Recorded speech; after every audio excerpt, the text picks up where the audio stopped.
What's up, guys? Welcome back to the garage.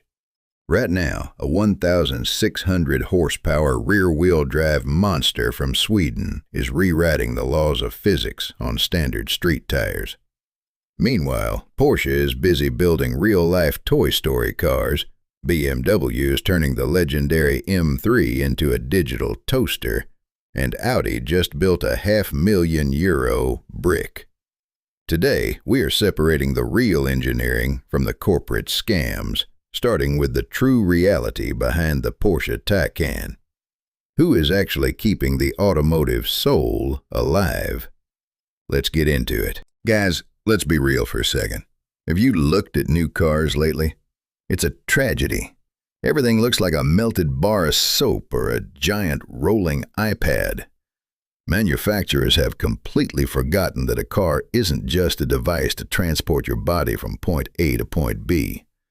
It's supposed to give you goosebumps. We are living in an era where cars are losing their souls, turning into silent, boring appliances. But hold on to your steering wheels, because the universe just threw us a massive life raft. The ultimate "I told you so" moment of the century just dropped.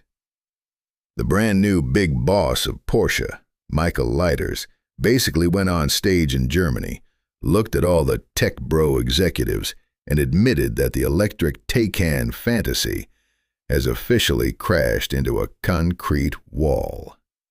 He literally said, "Yeah, we went way too fast with this EV stuff." Turns out, our customers actually want real cars, not smartphones on wheels. Porsche wanted 80% of their sales to be electric by 2030, but right now, it's a miserable 22%. The corporate daydream didn't just fade away, it got obliterated. Let's look at the absolute comedy show that is the Taycan sales charts. Back a couple of years ago, they were moving 40,000 of these things annually. Last year, cut in half, down to 16,000. And the first quarter of this year, a brutal 19% drop. They barely sold 3,400 Taycans worldwide in 3 months. That's not a sales dip. That's a complete financial skydive without a parachute. And you know why? Because nobody spends $100,000 on a Porsche wanting it to sound like a high-end kitchen blender. Unlike that tragic Apple-designed Ferrari Luce we roasted last time, which literally plays a fake guitar solo through speakers because it's silently crying inside, the Taycan at least tried to look like a car. But buyers still said, "No thanks." People are terrified of the battery dying. They don't want to play Find the Working Charger in the middle of winter. And deep down, when you buy a premium machine, you want the mechanical symphony of a real engine, not a high-voltage hum that gives you a headache. But here is why this electric collapse is actually the best news we've had in a decade. It's forcing these giant corporations to wake up. Because of this failure, Porsche is officially bringing back the gas-powered 718 Boxster and Cayman. And the legendary 911? The boss completely ruled out a pure electric version. The flat six is safe, baby. And this gives me so much hope for the future. I want a world where car manufacturers stop building soulless mobility pods and start building absolute monsters again. I want cars that make a noise so loud it wakes up the entire neighborhood. Cars that shake your spine when you step on the gas. I want 10-year-old kids today to look at a passing car, drop their ice cream and say, "When I grow up, I am absolutely buying that." That's how you create the next generation of car enthusiasts. We don't need more eco-propaganda. We need petrol-powered art that makes you fall in love with driving all over again. Porsche is finally turning the wheel back toward reality, and I pray to the automotive gods that Mercedes, BMW, and even Ferrari look at these numbers and remember how to build legends. What about you? Are you ready for the glorious return of raw, analog horsepower? Or are you still trying to plug your car into a wall? Drop your thoughts below, smash that subscribe button, and let's keep the garage loud. Catch you in the next chapter. Oh, you have got to be kidding me. Guys, the electric panic is so real that these German executives are literally losing their minds in real time. Look who just crawled back to the petrol station on their hands and knees. Audi. Remember 2024? They killed off the legendary, gorgeous mid-engine R8. Their PR department was crying on LinkedIn, promising us that the future was a silent electric spaceship built on a Porsche platform.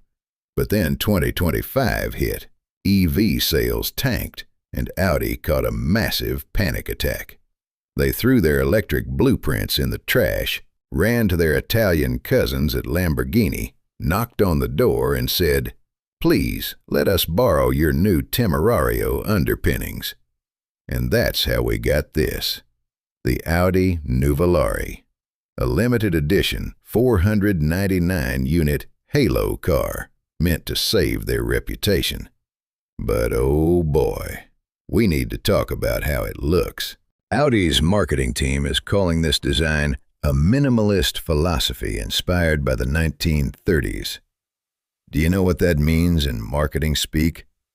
It means we ran out of ideas, so we built a bloated, heavy brick. Look at it. They are trying to tell us this thing is the successor to the R8. Are you insane? If you put a classic Audi R8 Coupe or Spider next to this thing, the R8 looks like a sharp, sexy, low-slung predator ready to murder everything on the track. This Nuvolari?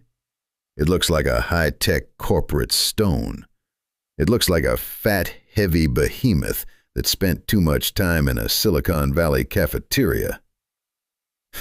In the last chapter, I blasted Ferrari for making the Luce look like a melted bar of soap. Well, Audi just built a bigger, heavier bar of soap and slapped a vertical grill on it. Even the Lamborghini Temerario, which shares the exact same bones, looks 10 times meaner, sharper, and angrier. Audi took a beautiful Italian wedge and turned it into a German appliance. It's an absolute insult to the R8 legacy. The only thing saving this car from being a total disaster is the mechanical heart transplant. Because German engineers have zero chill, they took the hybrid V8 from the Temerario and turned the boost up. While the Lambo makes 920 horsepower, this heavy Audi box pushes out 1,001 horsepower. It's got a 4.0-liter twin-turbo V8 working together with 3 electric motors and a massive 7.3 kilowatt-hour battery stuffed into the center tunnel. 0 to 100 in 2.6 seconds. 0 to 200 in 6.8 seconds. Top speed? Over 350 kilometers an hour. It's got a Formula One style active DRS wing on the back that adjusts up to 400 kilos of downforce just to keep this heavy brick from flying off the road. It's a literal rocket ship, but inside, it feels like an identity crisis. They put carbon fiber seats and Alcantara everywhere, but you can't hide the fact that you're driving a tech-loaded heavyweight container. And now for the ultimate punchline. Audi hasn't announced the official price yet, but the industry rumor is targeting 500,000 to 600,000 euros. Let that sink in. A base Lamborghini Temerario costs around 310,000. Audi wants you to pay double the price for a car that looks like a fat, oversized mouse just because it has 80 more horsepower and a DRS wing. Who is buying this? The corporate world is completely disconnected from reality. They forgot that supercars are supposed to be sexy. They are supposed to make a kid drop his phone because it looks like a fighter jet, not a smooth piece of granite. So let's settle this right now. Am I crazy, or does this Nuvolari look like a total downgrade from the old R8? Would you actually pay $500,000 for this bloated German stone? Or are you walking straight to the Lamborghini dealership? Drop your fire in the comments, smash that subscribe button, and let's keep the garage honest.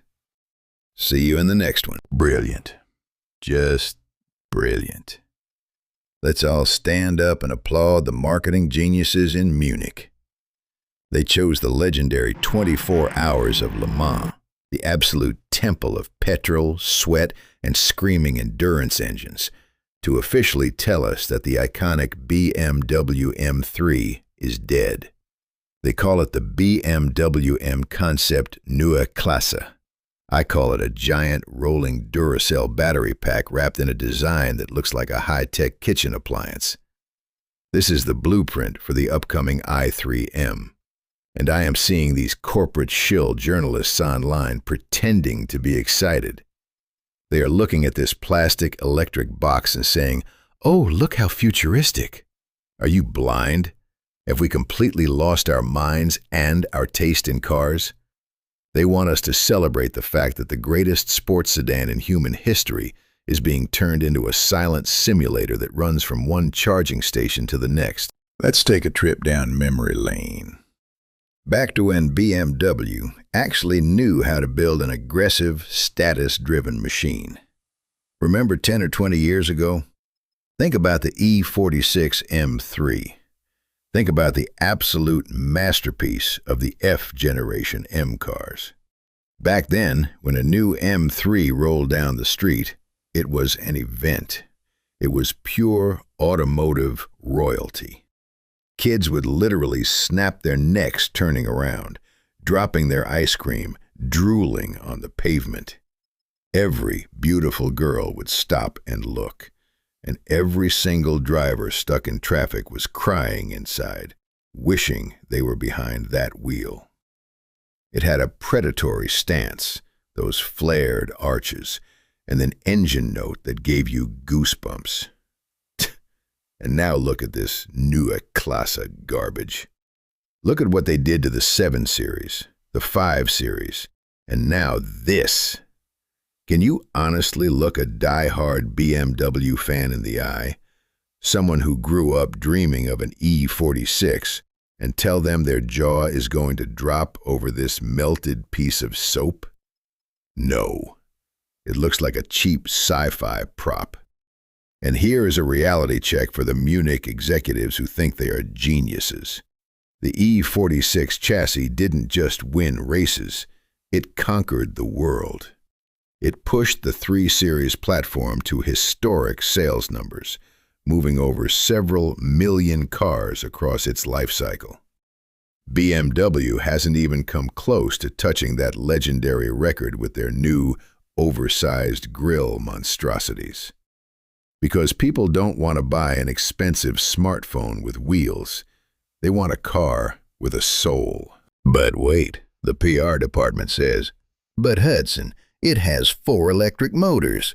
It has an 800-volt platform. It makes 1,000 horsepower." I don't care. I literally do not care if it has 10,000 horsepower and can accelerate to the moon in 1 second. It's all fake. They proudly announce a supercomputer called the Heart of Joy to manage the torque vectoring. They have software called Dynamic Performance Control that instantly calculates how to force this heavy, battery-stuffed pig through a corner. Do you know what that means? It means you aren't driving the car.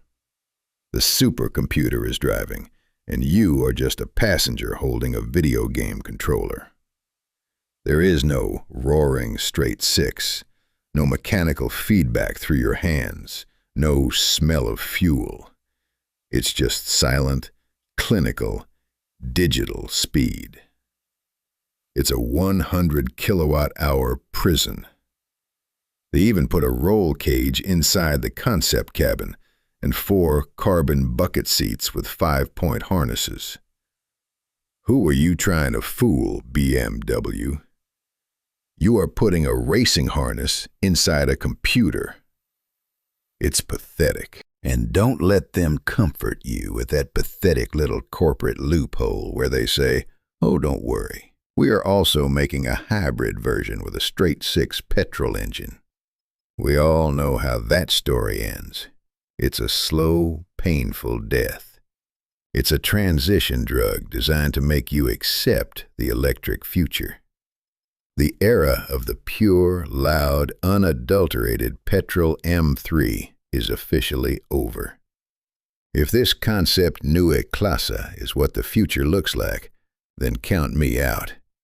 It might stand out in traffic today because it looks weird, but it will never, ever be a legend. It will never be poster material on a kid's bedroom wall. It's just another disposable tech product that will be obsolete the moment the next battery update drops. So let's settle this right now, and I want the honest truth in the comments. Am I just an old, bitter petrol head, or has BMW completely lost its identity? Would you ever swap the mechanical perfection and the roar of an E46 or an F80 for this 1,000 horsepower electric toaster? Drop your fire below, smash that subscribe button, and let's keep the garage real.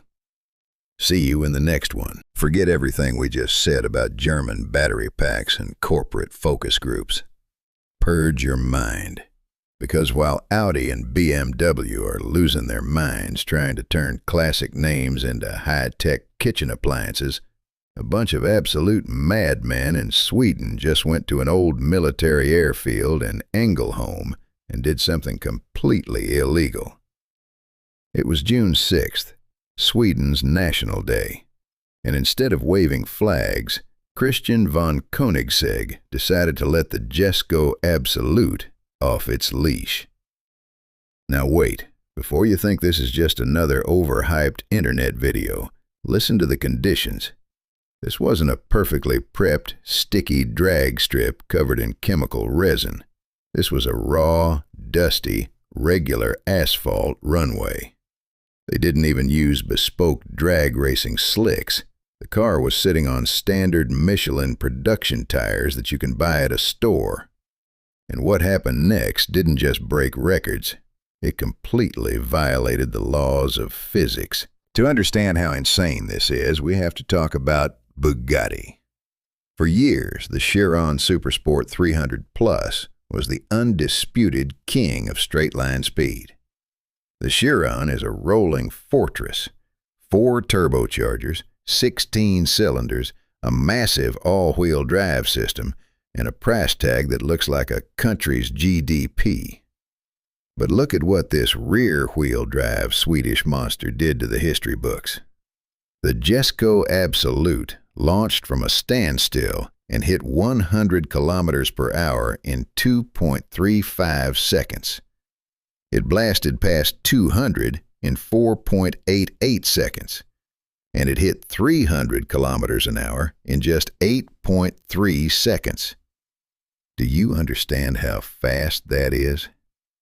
The Bugatti Chiron needs around 11 to 12 seconds just to see 300 kilometers per hour. The Jesko did it in 8, and it kept going. It cleared the standing quarter mile in 8.54 seconds, crossing the line at an unbelievable 305.39 kilometers an hour. That makes the Jesko Absolut the first street-legal production car in human history to break the 300 kilometers per hour barrier within just 400 meters of tarmac. By the half-mile mark, the telemetry showed a mind-melting 373.87 kilometers per hour. How can a car with only 2 driven wheels on a regular dusty road pull off numbers that make a quad-turbo, all-wheel drive Bugatti look slow? Drop your theories in the comments right now, because mathematically, this shouldn't be possible. So, what's the secret sauce? It's not just the 5.0-liter twin-turbo V8 pushing out 1,600 horsepower on E85 biofuel. It's how that power gets to the ground. Christian didn't use a heavy dual-clutch transmission like Bugatti or Porsche. He invented his own. It's called the light-speed transmission. It has 9 speeds and 7 wet clutches, but the entire gearbox is smaller and lighter than a standard manual from a Volkswagen Golf. And here is the mind-blowing part. It doesn't have a traditional flywheel. The engine revs with the violent, instant response of a Formula One car because there is zero rotational inertia holding it back. When you pull the paddle in a normal supercar, the transmission changes gears sequentially, from 7th to 6th, then 5th. In the Jesko, if you are cruising in 9th gear and slam the throttle, the computer uses what they call ultimate power on demand. It bypasses the sequence entirely and drops from 9th gear directly to 3rd gear in 2 milliseconds. That is faster than the blink of an eye. That is why the acceleration curve doesn't look like a car. It looks like a missile launch. And the ultimate corporate middle finger? Koenigsegg just announced that the software calibrations responsible for these record-shattering runs won't be kept a secret. They are pushing them out to existing customer cars via an over-the-air software update. Imagine waking up, downloading a patch on your garage Wi-Fi, and your hypercar suddenly has a faster quarter-mile time than a top-fuel dragster. But Christian von Koenigsegg dropped a bomb right at the end. He casually mentioned that this Jesko Absolut might not even be their fastest car in a straight line for long. He thinks their upcoming 4-seater Mega GT, the Gemera, might actually beat it because it combines a twin-turbo V8 with electric motors to produce a terrifying 2,300 horsepower. And that brings us to a massive debate. We've seen Audi panic and build a heavy stone. We've seen BMW build a 1,000 horsepower digital toaster. And now we see Koenigsegg keeping the pure internal combustion dream alive with sheer, unadulterated engineering genius. So I want to hear from you guys in the chat right now. Is pure mechanical engineering like Koenigsegg's Lightspeed transmission still the gold standard of what a hypercar should be? Or do you think the future actually belongs to the hybrid monsters like the upcoming 2,300 horsepower Gemera? Can a car really be a true hypercar if it starts relying on batteries, even if it makes it faster? Let's settle this in the comments, don't hold back, because we need to look at what's coming up next on the list. Okay, I did not see this one coming. Put away your lap timers and stop looking at the quarter-mile data for a second, because Porsche just hijacked a Hollywood red carpet premiere and hit us right in the childhood. To celebrate the release of Toy Story 5, the factory in Stuttgart just unveiled 3 completely unique, one-off 911s based on the most iconic characters from the franchise. And before you groan and say, "Oh great, another corporate movie tie-in," look at how perfect the execution is. Let's start with the absolute king of this trio, Buzz Lightyear. How do you portray an intergalactic space ranger who thinks he's a real hero? You give him a Porsche 911 GT3 RS. The white, purple, and neon green accents from his spacesuit fit the aggressive, aero-heavy body of the RS flawlessly. But the absolute mic-drop detail? Look at the rear wing. The end plates are finished in bright red and white stripes, perfectly mimicking Buzz's pop-up flight wings. It is brilliant. It looks like it's ready to blast off to infinity and beyond. Then we have the leader of the toy box, Sheriff Woody. And Porsche didn't give him a loud, flashy turbo. No, they chose the 911 Carrera T, the pure, stripped-back enthusiast spec. It's painted in a deep, rich denim blue, representing his classic cowboy jeans, and the subtle gold accents on the mirrors and wheels perfectly match his sheriff's badge. It is restrained, classy, and deeply analog. And finally, to complete the trio, we have Jessie the Cowgirl, built on a gorgeous 911 Targa 4GTS. The Targa configuration with its distinct silver roll hoop fits her character perfectly. It wears a cleaner, more reserved paint scheme, but the custom wheels are an absolute work of art. Porsche isn't just doing this for Instagram likes either. All three of these cars are going up for a massive charity auction, with 100% of the proceeds split between Big Brothers Big Sisters of America, the Red Cross, and the Starlight Children's Foundation. So you're not just buying a piece of movie history. You are literally saving lives while doing it. But this whole project brings up a hilarious paradox. For years, critics have looked at the Porsche 911 and joked that it's just the ultimate toy for rich adults. And now, Porsche has literally leaned into the meme and built 3 actual toys. But honestly, I think this is exactly what the car world needs right now.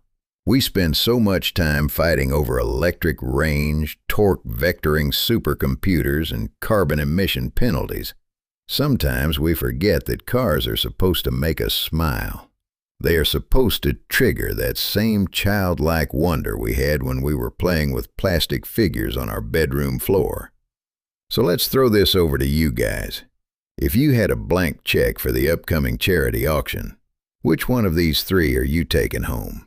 Are you going full space cadet with the crazy Buzz Lightyear GT3 RS? Or are you keeping it cool and old school with Woody's denim blue Carrera T? All right, guys, that is officially a wrap for today. Massive thank you for hanging out with me in the garage. Having you here means everything. If you like what we're building here and want to help this thing grow, do me a quick favor and smash that subscribe button. Look, I know everyone begs for it, but for an independent channel like ours, it is the literal fuel that keeps the lights on. And honestly, seeing that sub count go up just feels damn good. It lets me know that there are still real petrol heads out there who care about the truth.